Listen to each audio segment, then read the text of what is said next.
La metamorfosis. Franz Kafka. Una mañana, tras un sueño intranquilo, Gregorio Samsa se despertó convertido en un monstruoso insecto. Estaba echado de espaldas sobre un duro caparazón y al alzar la cabeza vio su vientre convexo y oscuro, surcado por curvadas callosidades, sobre el que casi no se aguantaba la colcha que estaba a punto de escurrirse hasta el suelo. Numerosas patas, penosamente delgadas en comparación con el grosor normal de sus piernas, se agitaban sin concierto. ¿Qué me ha ocurrido? No estaba soñando. Su habitación, una habitación normal, aunque muy pequeña, tenía el aspecto habitual. Sobre la mesa había desparramado un muestrario de paños. Samsa era viajante de comercio. Y de la pared colgaba una estampa recientemente recortada de una revista ilustrada y puesta en un marco dorado. La estampa mostraba a una mujer tocada con un gorro de pieles, envuelta en una estola también de pieles, y que, muy erguida, esgrimía un amplio manguito, asimismo de piel, que ocultaba todo su antebrazo. Gregorio miró hacia la ventana. Estaba nublado, y sobre el zinc del alféizar repiqueteaban las gotas de lluvia, lo que le hizo sentir una gran melancolía. Bueno, pensó, ¿y si siguiese durmiendo un rato y me olvidase de todas estas locuras? Pero no era posible, pues Gregorio tenía la costumbre de dormir sobre el lado derecho, y su actual estado no le permitía adoptar tal postura. Por más que se esforzara, volvía a quedar de espaldas. Intentó en vano esta operación numerosas veces. Cerró los ojos para no tener que ver aquella confusa agitación de patas, que no cesó hasta que notó en el costado un dolor leve y punzante, un dolor jamás sentido hasta entonces. «Qué cansada es la profesión que he elegido», se dijo. «Siempre de viaje. Las preocupaciones son mucho mayores cuando se trabaja fuera, por no hablar de las molestias propias de los viajes. Estar pendiente de los enlaces de los trenes, la comida mala, irregular, relaciones que cambian constantemente, que nunca llegan a ser verdaderamente cordiales y en las que no tienen cabida los sentimientos. Al diablo con todo». Sintió en el vientre una ligera picazón. Lentamente se estiró sobre la espalda en dirección a la cabecera de la cama para poder alzar mejor la cabeza. Vio que el sitio que le picaba estaba cubierto de extraños puntitos blancos. Intentó rascarse con una pata, pero tuvo que retirarla inmediatamente, pues el roce le producía escalofríos. «Estoy atontado de tanto madrugar», se dijo. «No duermo lo suficiente. Hay viajantes que viven mucho mejor. Cuando a media mañana regreso a la fonda para anotar los pedidos, me los encuentro desayunando cómodamente sentados. Si yo, con el jefe que tengo, hiciese lo mismo, me despedirían en el acto, lo cual probablemente sería lo mejor que me podría pasar. Si no fuese por mis padres, ya hace tiempo que me hubiese marchado. Hubiera ido a ver el director y le habría dicho todo lo que pienso. Se caería de la mesa, esa sobre la que se sienta para, desde aquella altura, hablar a los empleados que, como es sordo, han de acercársele mucho. Pero todavía no he perdido la esperanza. En cuanto haya reunido la cantidad necesaria para pagarle la deuda de mis padres, unos 5 o 6 años todavía, me va a oír. Bueno, pero por ahora lo que tengo que hacer es levantarme, que el tren sale a las 5. Volvió los ojos hacia el despertador, que tic-taqueaba encima del baúl. «¡Dios mío!», exclamó para sí. Eran más de las 6:30 y las manecillas seguían avanzando tranquilamente. En realidad, ya eran casi las 7 menos cuarto. ¿Es que no había sonado el despertador? Desde la cama se veía que estaba puesto a las 4, por tanto tenía que haber sonado. ¿Pero era posible seguir durmiendo a pesar de aquel sonido que hacía estremecer hasta los muebles? Su sueño no había sido tranquilo, pero por eso mismo debía de haber dormido al final más profundamente. ¿Qué podía hacer ahora? El tren siguiente salía a las 7. Para cogerlo tendría que darse muchísima prisa. El muestrario no estaba aún empaquetado y él mismo no se sentía nada dispuesto. Además, aunque alcanzase el tren, no evitaría reprimenda del amo, pues el mozo del almacén, que había acudido al tren a las 5, debía de haber dado ya cuenta de su falta. El mozo era un esbirro del dueño, sin dignidad ni consideración. Y si dijese que estaba enfermo, ¿qué pasaría? Pero esto, además de ser muy penoso, despertaría sospechas, pues Gregorio, en los 5 años que llevaba empleado, no había estado nunca enfermo. Vendría el gerente con el médico del Montepío. Se desharía en reproches delante de los padres respecto a la holgazanería de Gregorio y refutaría cualquier objeción con el dictamen del doctor, para quien todos los hombres están siempre sanos y solo padecen de horror al trabajo. Y la verdad es que, en este caso, su diagnóstico no habría sido del todo infundado. Salvo cierta somnolencia, fuera de lugar después de tan prolongado sueño, Gregorio se sentía francamente bien, además de muy hambriento. Mientras pensaba atropelladamente, sin decidirse a levantarse, y justo en el momento en que el despertador daba las 7:45, llamaron a la puerta que estaba junto a la cabecera de la cama. «Gregorio», dijo la voz de su madre, «son las 7:15. ¿No tenías que ir de viaje? ¡Qué voz tan dulce!». Gregorio se horrorizó al oír en cambio suya propia, que era la de siempre, pero mezclada con un penoso y estridente silbido, en el cual las palabras, al principio claras, se confundían luego y sonaban de forma tal que uno no estaba seguro de haberlas oído. Gregorio hubiera querido dar una explicación detallada, pero, al oír su propia voz, se limitó a decir: «Sí, sí, gracias, madre, ya me levanto». A través de la puerta de madera, la transformación de la voz de Gregorio no debió notarse, pues la madre se tranquilizó con esta respuesta y se retiró. Pero este breve diálogo reveló que Gregorio, contrariamente a lo que se creía, estaba todavía en casa. Llegó el padre a su vez y, golpeando ligeramente la puerta, llamó: «¡Gregorio! ¡Gregorio! ¿Qué pasa?». Esperó un momento y volvió a insistir, alzando la voz: «¡Gregorio!». Mientras tanto, detrás de la otra puerta, la hermana le preguntaba suavemente: «Gregorio, ¿no estás bien? ¿Necesitas algo?». «Ya estoy bien», respondió Gregorio a ambos a un tiempo, esforzándose por pronunciar con claridad y hablando con gran lentitud para disimular el insólito sonido de su voz. El padre reanudó su desayuno, pero la hermana siguió susurrando: «Abre, Gregorio, por favor». Gregorio no tenía la menor intención de abrir, felicitándose, por el contrario, de la precaución, contraída en los viajes, de encerrarse en su cuarto por la noche, aún en su propia casa. Lo primero que tenía que hacer era levantarse tranquilamente, arreglarse sin que le molestaran y, sobre todo, desayunar. Solo después de hecho todo esto pensaría en lo demás, pues se daba cuenta de que en la cama no podía pensar con claridad. Recordaba haber sentido en más de una ocasión un vago malestar en la cama, producido, sin duda, por alguna postura incómoda, la cual, una vez levantado, se disipaba rápidamente, y tenía curiosidad por ver desvanecerse paulatinamente sus imaginaciones de hoy. En cuanto al cambio de su voz, era simplemente el preludio de un resfriado, enfermedad profesional del viajante de comercio. Apartar la colcha era cosa fácil. Le bastaría con arquearse un poco y la colcha caería por sí sola. Pero la dificultad estaba en la extraordinaria anchura de Gregorio. Para incorporarse, podía haberse apoyado en brazos y manos, pero en su lugar tenía ahora innumerables patas en constante agitación y le era imposible controlarlas. Y el caso es que quería incorporarse. Se estiraba, lograba por fin dominar una de sus patas, pero mientras tanto, las demás proseguían su anárquica y penosa agitación. «No es bueno haraganear en la cama», pensó Gregorio. Primero intentó sacar la parte inferior del cuerpo, pero dicha parte inferior, que no había visto todavía y que, por tanto, no podía imaginar con exactitud, resultó sumamente difícil de mover. Inició la operación muy lentamente.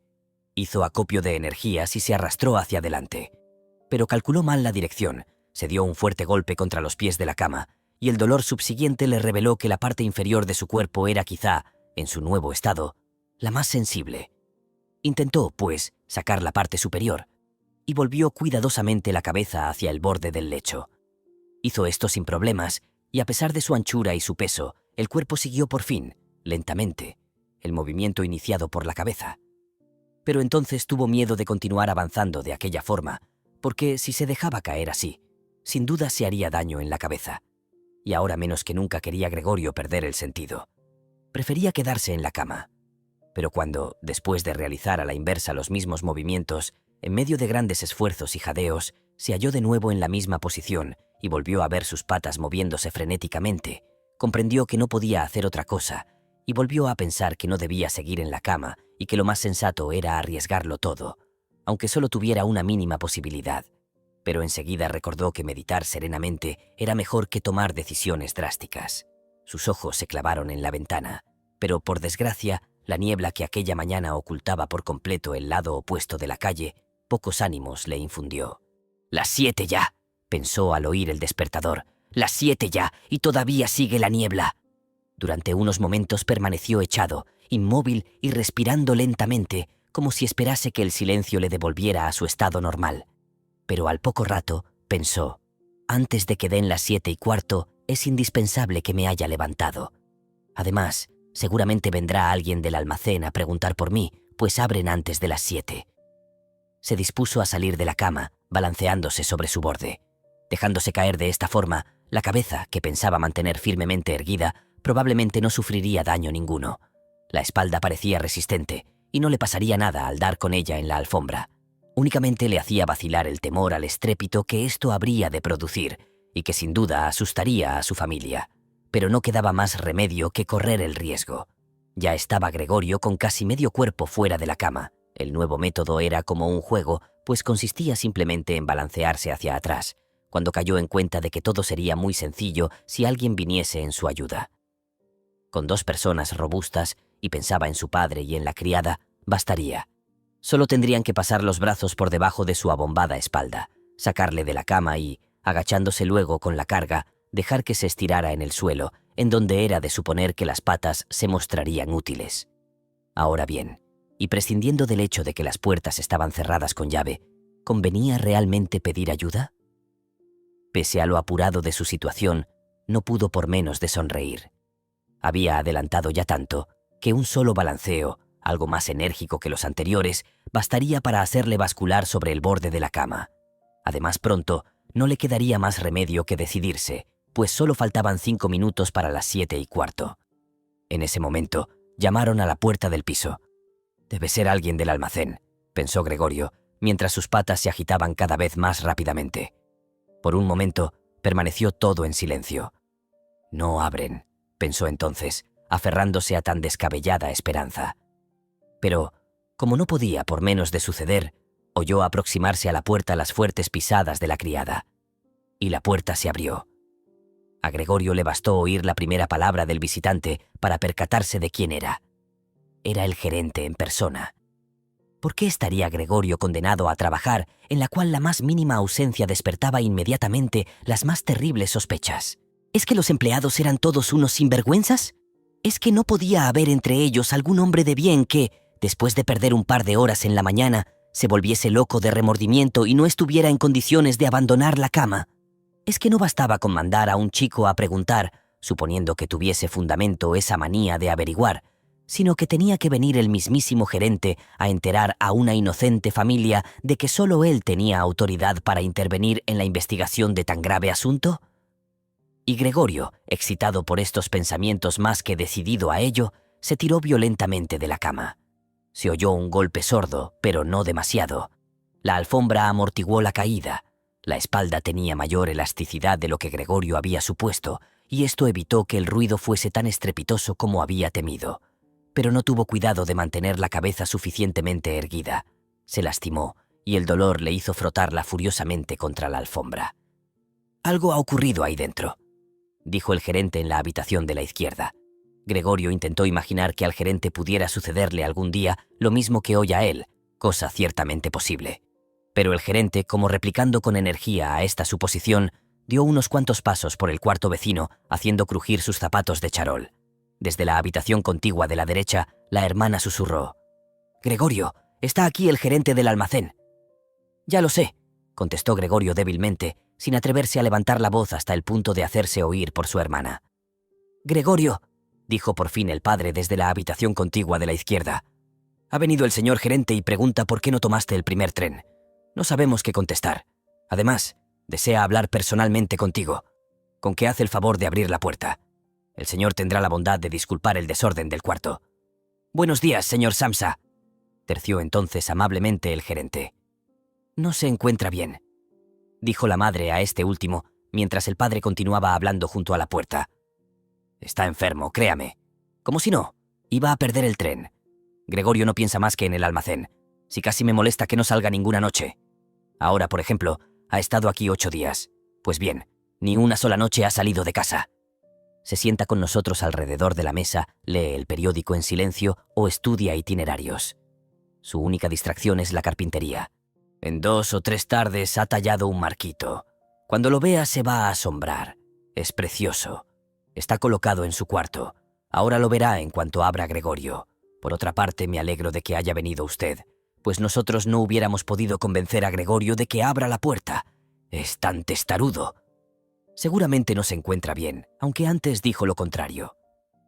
Voy enseguida, dijo débilmente Gregorio, sin moverse para no perder palabra de la conversación.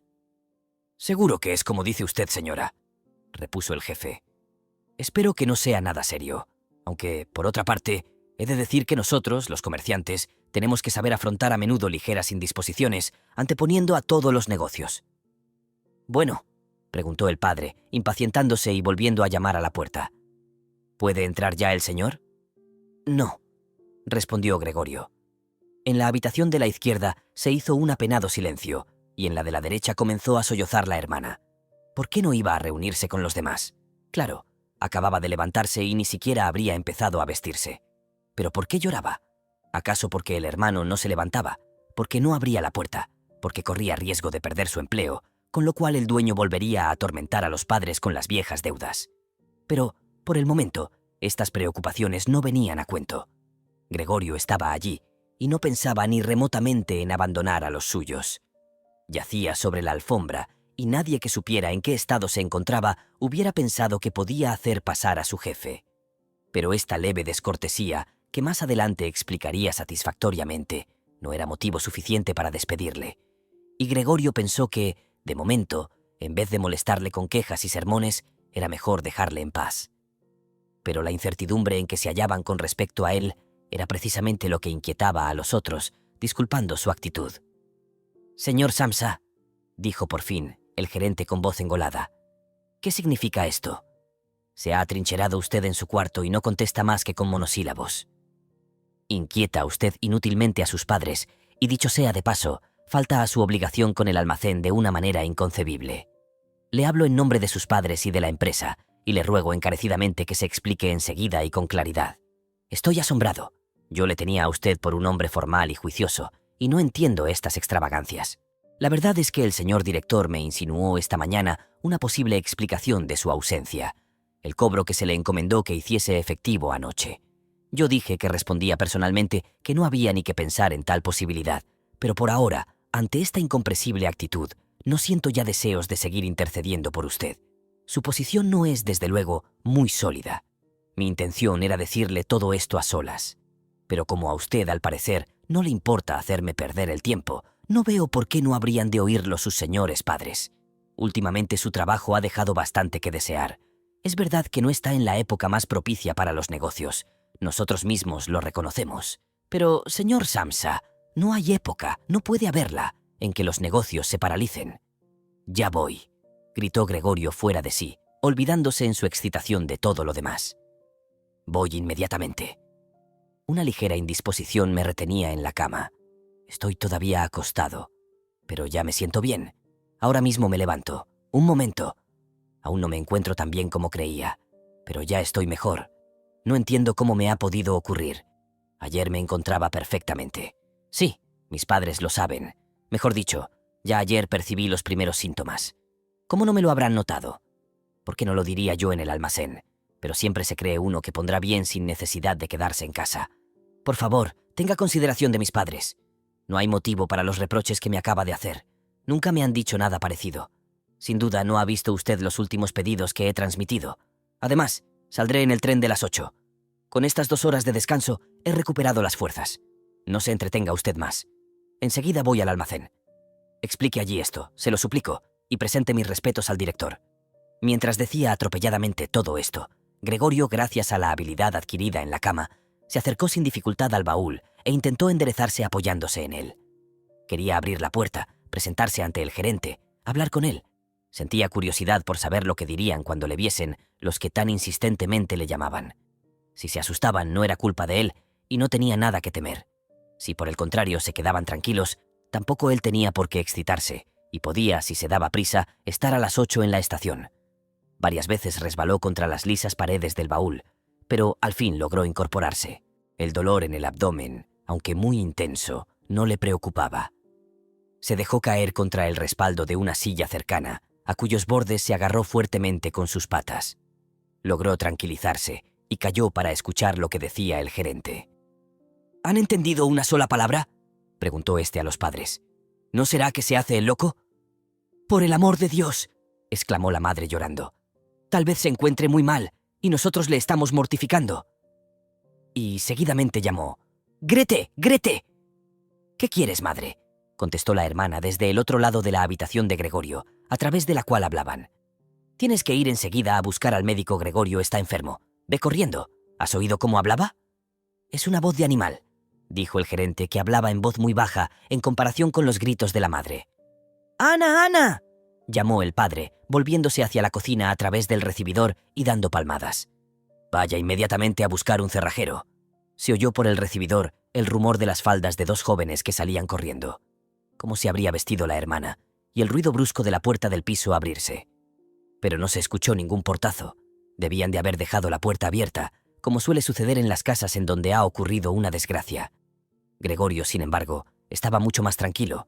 Sus palabras resultaban ininteligibles, aunque a él le parecían muy claras, más claras que antes, sin duda porque ya se le iba acostumbrando el oído. Pero lo importante era que ya se habían percatado los demás de que algo anormal le sucedía y se disponían a acudir en su ayuda. Se sintió aliviado por la prontitud y energía con que habían tomado las primeras medidas. Se sintió nuevamente incluido entre los seres humanos y esperaba tanto del médico como del cerrajero acciones insólitas y maravillosas, a fin de poder intervenir lo más claramente posible en las conversaciones decisivas que se avecinaban. Carraspeó ligeramente.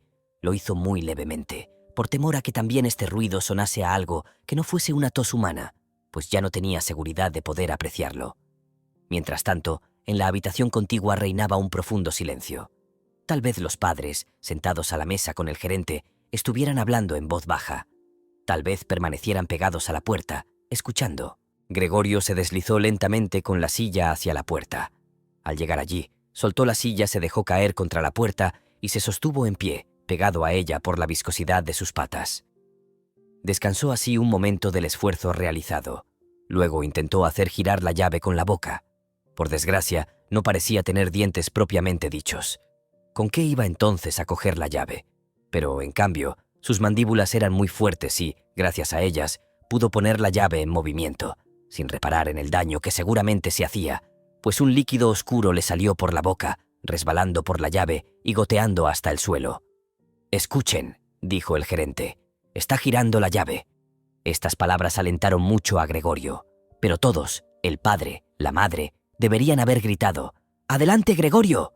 Sí, deberían haber gritado: «¡Adelante! ¡Duro con la cerradura!». Imaginando la ansiedad con que todos seguirían sus esfuerzos, mordió con desesperación la llave, desfallecido. A medida que la llave giraba en la cerradura, Gregorio se bamboleaba en el aire, colgando por la boca, forcejeando, empujando la llave hacia abajo con todo el peso de su cuerpo. El sonido metálico de la cerradura al abrirse le volvió completamente en sí. «Bueno», se dijo con un suspiro de alivio, «no ha sido necesario que viniera el cerrajero», y dio con la cabeza en el pestillo para acabar de abrir. Este modo de abrir la puerta fue la causa de que no le viesen inmediatamente. Gregorio tuvo que girar lentamente contra una de las hojas de la puerta, con gran cuidado para no caer de espaldas. Y aún estaba ocupado en llevar a cabo tan difícil operación, sin tiempo para pensar otra cosa, cuando oyó una exclamación del gerente que sonó como el aullido del viento, y le vio, junto a la puerta, taparse la boca con la mano y retroceder lentamente, como empujado por una fuerza invisible. La madre, que, a pesar de la presencia del gerente, estaba allí sin arreglar, con el pelo revuelto, miró a Gregorio, juntando las manos, avanzó luego 2 pasos hacia él y se desplomó por fin, en medio de sus faldas desplegadas a su alrededor, con la cabeza caída sobre su pecho. El padre amenazó con el puño, con expresión hostil, como si quisiera empujar a Gregorio hacia el interior de la habitación. Se volvió luego, saliendo con paso inseguro al recibidor y cubriéndose los ojos con las manos, rompió a llorar de tal modo que el llanto sacudía su robusto pecho. Gregorio no llegó, pues, a salir de su habitación. Permaneció apoyado en la hoja de la puerta, mostrando solo la mitad de su cuerpo, con la cabeza ladeada, contemplando a los presentes. La lluvia había amainado, y al otro lado de la calle se recortaba nítido un trozo de edificio negruzco de enfrente. Era un hospital, cuya monótona fachada jalonaban numerosas ventanas idénticas. La lluvia caía ahora en goterones aislados, que se veían llegar claramente al suelo. Sobre la mesa estaban los utensilios del desayuno. Para el padre era la comida principal del día, que prolongaba con la lectura de varios periódicos. En la pared que Gregorio tenía enfrente, colgaba un retrato de este durante su servicio militar, con uniforme de teniente, la mano en el puño de la espada, sonriendo despreocupadamente, con un aire que parecía exigir respeto para su uniforme y su actitud. Esa habitación daba al recibidor. Por la puerta abierta se veía la del piso, también abierta, el rellano de la escalera y el primer tramo de esta que conducía a los pisos inferiores.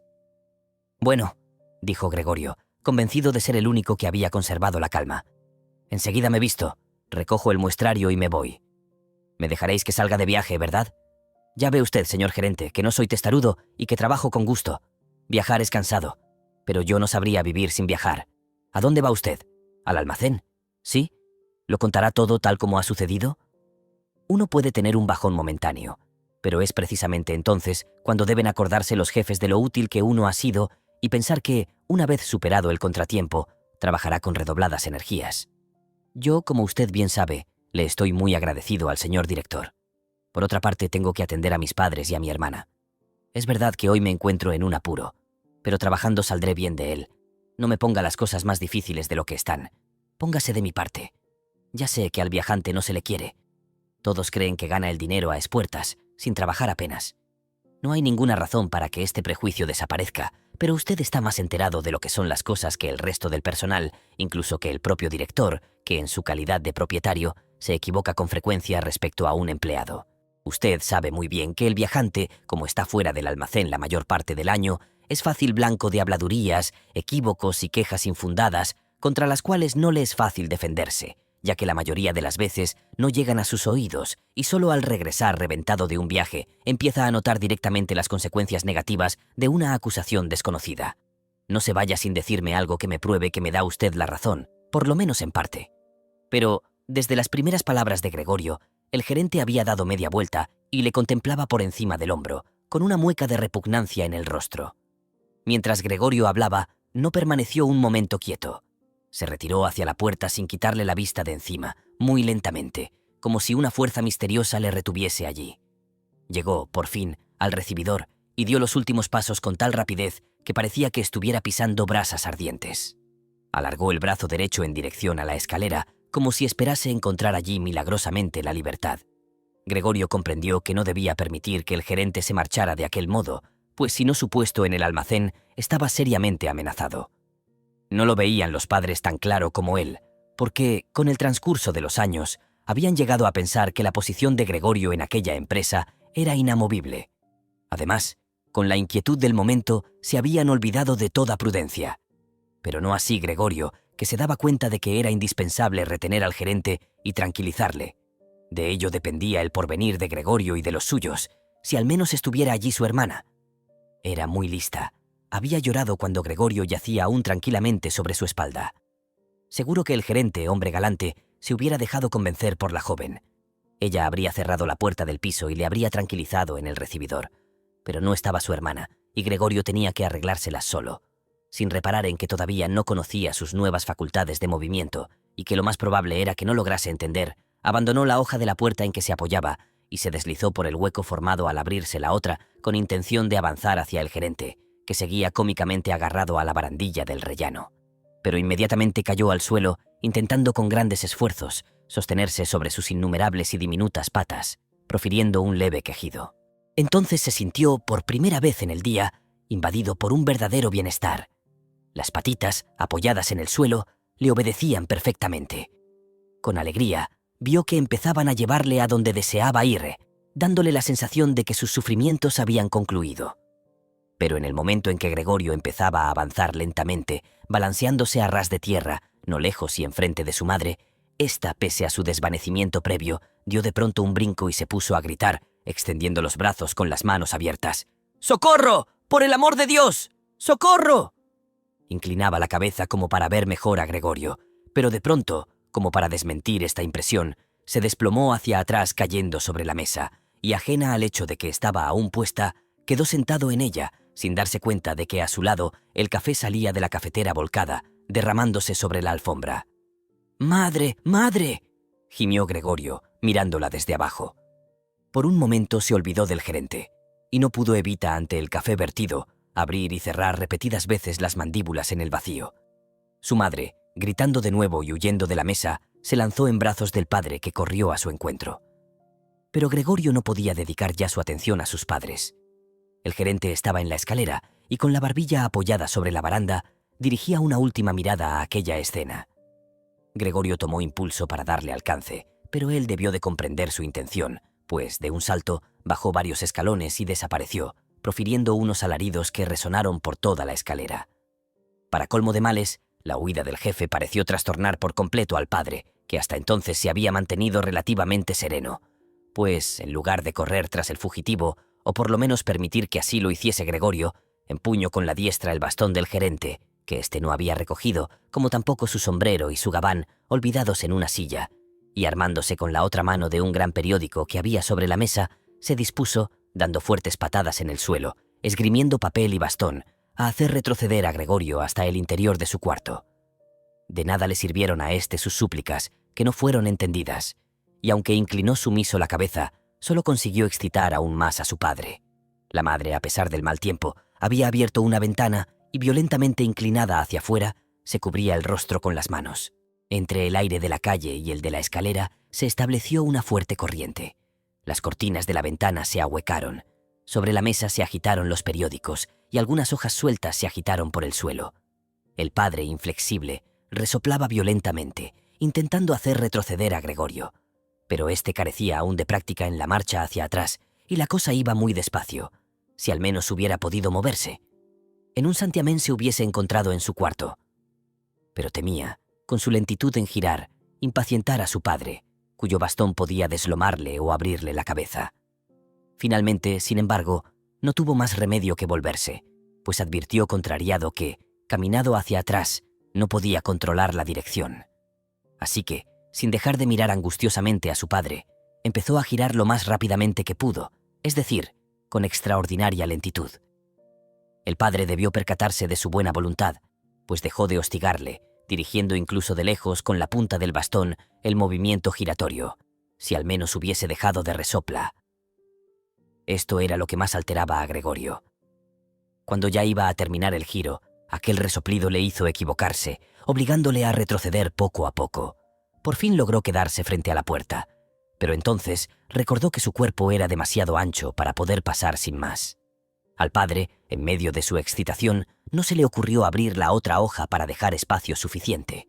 Estaba obsesionado con la idea de que Gregorio había de meterse cuanto antes en su habitación. Tampoco hubiera permitido los lentos preparativos que Gregorio necesitaba para incorporarse y de este modo pasar por la puerta. Como si no hubiese problema alguno, azuzaba a Gregorio con furia creciente. Gregorio oía tras de sí una voz que parecía imposible que fuese la de un padre. Se incrustó en el marco de la puerta, se irguió de medio lado y quedó atravesado en el umbral, lacerándose el costado. En la puerta aparecieron unas manchas repulsivas. Gregorio quedó allí atascado, sin posibilidad de hacer el menor movimiento. Las patitas de uno de los lados colgaban en el aire, mientras que las del otro quedaban dolorosamente oprimidas contra el suelo. En esto, el padre le dio por detrás un empujón enérgico y salvador, que lo lanzó dentro del cuarto, sangrando copiosamente. Luego cerró la puerta con el bastón y por fin volvió a la calma. Hasta la noche no despertó Gregorio de un pesado sueño, semejante a un desmayo. No habría tardado mucho en despabilarse por sí solo, pues ya había descansado bastante, pero le pareció que le despertaban unos pasos furtivos y el ruido de la puerta del recibidor, que alguien cerraba suavemente. El reflejo del tranvía proyectaba franjas de luz en el techo de la habitación y la parte superior de los muebles. Pero de abajo, donde estaba Gregorio, reinaba la oscuridad. Lenta y todavía torpemente, tanteando con sus antenas, que en ese momento le mostraron su utilidad, se deslizó hacia la puerta para ver lo que había ocurrido. En su costado izquierdo había una larga y repugnante llaga. Renqueaba alternativamente sobre cada una de sus dos hileras de patas, una de las cuales herida en el accidente de la mañana, sorprendentemente las demás habían quedado ilesas, se arrastraba sin vida. Al llegar a la puerta, comprendió que lo que le había atraído era el olor de algo comestible. Encontró una cazoleta llena de leche con azúcar, en la que flotaban trocitos de pan. Estuvo a punto de reír de gozo, pues tenía aún más hambre que por la mañana. Hundió la cabeza en la leche casi hasta los ojos, pero enseguida la retiró contrariado, pues no solo la herida de su costado izquierdo le hacía dificultosa la operación, para comer tenía que mover todo el cuerpo, sino que, además, la leche, que hasta entonces había sido su bebida predilecta, por eso sin duda la había puesto allí su hermana, no le gustó nada. Se apartó casi con repugnancia de la cazoleta y se arrastró de nuevo hacia el centro de la habitación. Por la rendija de la puerta vio que la luz estaba encendida en el comedor. Pero, en contra de lo habitual, no se oía al padre leer en voz alta a la madre y la hermana el diario de la tarde. No se oía el menor ruido. Quizá esta costumbre, de la que siempre le hablaba la hermana en sus cartas, hubiese desaparecido. Todo estaba silencioso, pese a que, con toda seguridad, la casa no estaba vacía. «Qué vida tan tranquila lleva mi familia», pensó Gregorio. Mientras su mirada se perdía en las sombras, se sintió orgulloso de haber podido proporcionar a sus padres y a su hermana tan sosegada existencia, en un hogar tan acogedor. De pronto pensó con terror que aquella tranquilidad, aquel bienestar y aquella alegría iban a terminar. Para no abandonarse en estos pensamientos, prefirió ponerse en movimiento y comenzó a arrastrarse por la habitación. Durante la noche se entreabrió una vez una de las hojas de la puerta y otra vez la otra. Alguien quería entrar. Gregorio, en vista de ello, se colocó contra la puerta que daba al comedor, dispuesto a atraer hacia el interior al indeciso visitante o por lo menos a averiguar quién era. Pero la puerta no volvió a abrirse y esperó en vano. Esa mañana, cuando la puerta estaba cerrada, todos habían intentado entrar y ahora que él había abierto una puerta y que la otra había sido también abierta, sin duda, durante el día ya no venía nadie y las llaves habían sido puestas en la parte exterior de las cerraduras. Estaba muy avanzada la noche cuando se apagó la luz del comedor. Gregorio comprendió que sus padres habían permanecido en vela hasta entonces.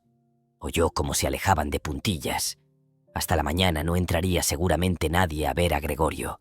Tenía tiempo de sobra para pensar, sin temor a ser importunado, en su futuro. Pero aquella habitación fría y de techo alto, en donde había de permanecer echado de bruces. Le dio miedo. No entendía por qué, pues era la suya, la habitación en que vivía desde hacía 5 años. Bruscamente, y no sin algo de vergüenza, se metió debajo del sofá, en donde, a pesar de sentirse algo estrujado, por no poder levantar la cabeza, se encontró enseguida muy bien, lamentando únicamente no poder introducirse allí por completo a causa de su excesiva corpulencia. Así permaneció toda la noche, sumido en un duermevela del que le despertaba con sobresalto el hambre, y sacudido por preocupaciones y esperanzas no muy concretas, pero cuya conclusión era siempre la necesidad de tener calma y paciencia y de hacer lo posible para que su familia se hiciese cargo de la situación y no sufriera más de lo necesario. Muy temprano, cuando apenas empezaba a clarear, Gregorio tuvo ocasión de poner en práctica sus resoluciones. Su hermana, ya casi arreglada, abrió la puerta que daba al recibidor y le buscó ansiosamente con la mirada. Al principio no le vio, pero al descubrirle debajo del sofá, en algún sitio había de estar, no iba a haber volado. Se asustó tanto que, compulsivamente, volvió a cerrar la puerta. Pero inmediatamente se arrepintió de su reacción, pues volvió a abrir y entró de puntillas como si fuese la habitación de un enfermo grave o un extraño. Gregorio, asomando apenas la cabeza fuera del sofá, la observaba. Se daría cuenta de que no había probado la leche y, comprendiendo que no había sido por falta de hambre, ¿le traería alimentos más adecuados? Pero si no lo hacía, él preferiría morirse de hambre antes que pedírselo, pese a que sentía enormes deseos de salir de debajo del sofá y suplicarle que le trajese algo bueno de comer. Pero su hermana, asombrada, advirtió inmediatamente que la cazoleta estaba intacta. Únicamente se había vertido un poco de leche. La recogió y se la llevó. Gregorio sentía una gran curiosidad por ver lo que la bondad de su hermana le reservaba. A fin de ver cuál era su gusto, le trajo un surtido completo de alimentos y los extendió sobre un periódico viejo. Legumbres de días atrás, medio podridas ya, huesos de la cena de la víspera rodeados de blanca salsa cuajada, pasas y almendras, un trozo de queso que 2 días antes Gregorio había descartado como incomible, un mendrugo de pan duro, otro untado con mantequilla y otro con mantequilla y sal. Volvió a traer la cazoleta que por lo visto quedaba destinada a Gregorio, pero ahora llena de agua. Y por delicadeza, pues sabía que Gregorio no comería estando ella presente, se retiró cuanto antes y echó la llave, sin duda para que Gregorio comprendiese que nadie le iba a importunar. Al ir Gregorio a comer, Sus antenas fueron sacudidas por una especie de vibración. Pero por otra parte, sus heridas debían de haberse curado ya, pues no sintió ninguna molestia, cosa que le sorprendió bastante, pues recordó que hacía más de un mes se había cortado un dedo con un cuchillo y que el día anterior todavía le dolía. ¿Tendré menos sensibilidad que antes?, pensó, mientras probaba golosamente el queso, que fue lo que más le atrajo.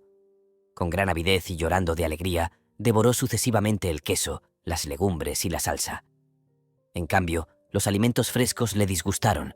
Su olor mismo le resultaba desagradable, hasta el punto de que apartó de ellos las cosas que quería comer.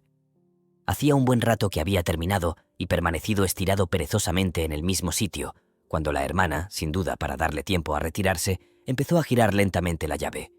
A pesar de estar medio dormido, Gregorio se sobresaltó y corrió a ocultarse de nuevo debajo del sofá.